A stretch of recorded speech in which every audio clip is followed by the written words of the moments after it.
Hello everyone, and welcome back to the Roger Reviews channel, and today we're taking a look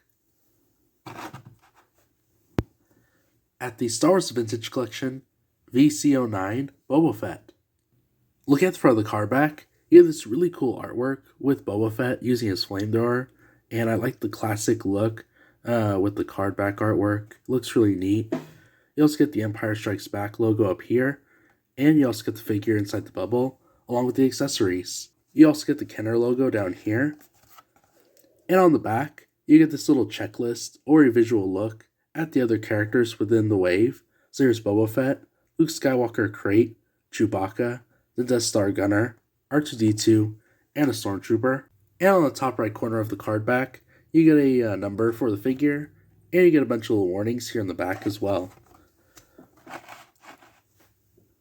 So I'll go ahead and take him out of the bubble, and we can see what's inside. And here he is out of the bubble. And looking at him up close, he looks really cool. I love the classic design, and it looks really neat. And I'll go ahead and review from top to bottom. Looking at the helmet, it looks very neat. It has a lot of detail going throughout it, as you can see already. It has a lot of scratch marks where it reveals this silver color throughout the helmet. It has this red around the visor, that green. It has some yellow markings here on the side. It has some more scratch marks here in the back. And of course he has that rangefinder. Unfortunately, the rangefinder does not come down and is a single piece, the whole helmet intact. But something that's really cool is you can actually remove the helmet and it reveals his face. When I first got this figure, I was really shocked to see that he has a face, and I thought the helmet was molded to the character, but it's really cool to see that.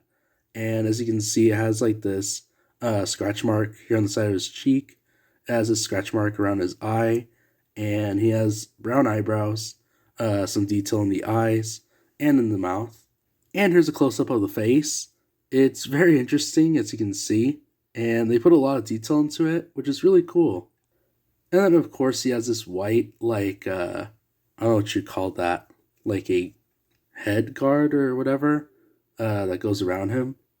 But going over articulation, he does have some movement here in the top of the head, so he goes side to side pretty easily, as you can see, but that's as high as going up and down. And with the helmet on, you get the same amount of articulation as far as going side to side, going up, and that's going all the way down. Looking at the torso, he has this green chest plate, and he also has this gray jumpsuit as well underneath. He has some detail here in the front with this red little reading and this little insignia. And here in the back, you can find the peg for his jetpack. And you can also find a soft goods cape. So that's really cool. It looks very nice, as you can see. Has this orange stripe and has some little wear and tear to it, as you can see. And here on the side of his arm, he has those braids. And as far as articulation, he does have a ball joint here at the waist. So here side to side, all the way back, and all the way forward. Looking at the arm sticks out about there, goes all the way around. His elbow goes up about there. He has a swivel at the elbow. And I never thought I'd say this, but this figure does not have any articulation in the wrist or at the hand. The other side as well. Arm sticks out about there, goes all the way around. His elbow goes up about there. He has a swivel at the elbow and no articulation at the wrist or at the hand. And he has that mythosaur insignia here on the side. And here on this side, he has this wire that goes to his gauntlet. And I also want to mention, he does have a swivel around the gauntlet as well.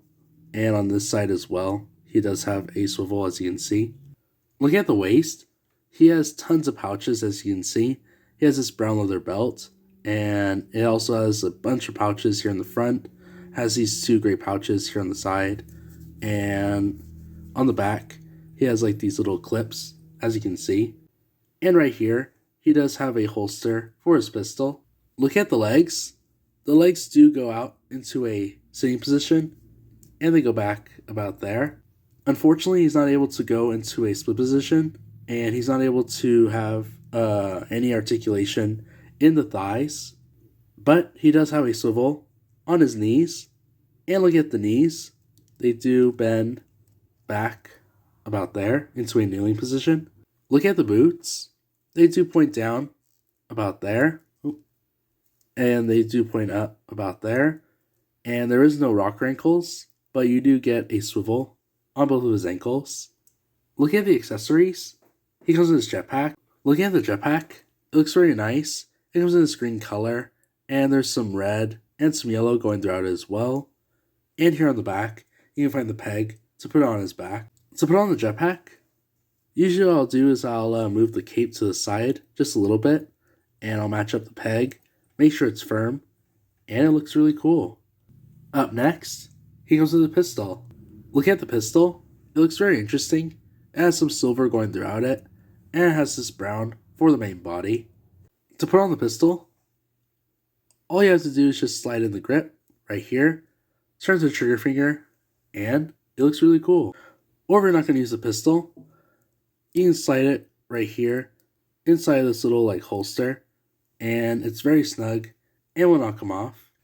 And finally, he comes with his rifle. Look at the rifle. It looks very unique, and it has this very interesting stock.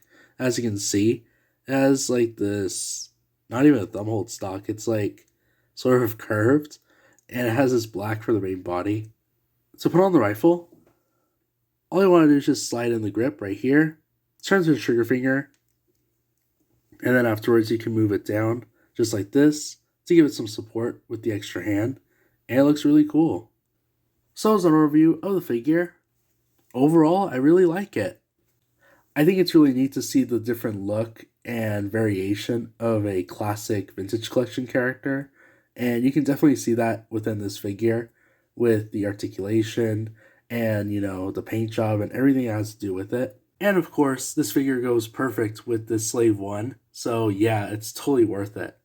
And speaking of the Slave 1 playset, if we manage to get 200 subscribers, I'll be sure to do a review on this playset. So yeah, if you're wanting me to review this playset, be sure to click that subscribe button because I'm really excited to review this playset. But I'm going to end it here and say if you enjoyed the video, be sure to leave a like.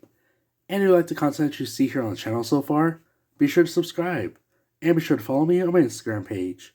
I hope you guys have an awesome rest of your day, and I'll catch you guys on the next one.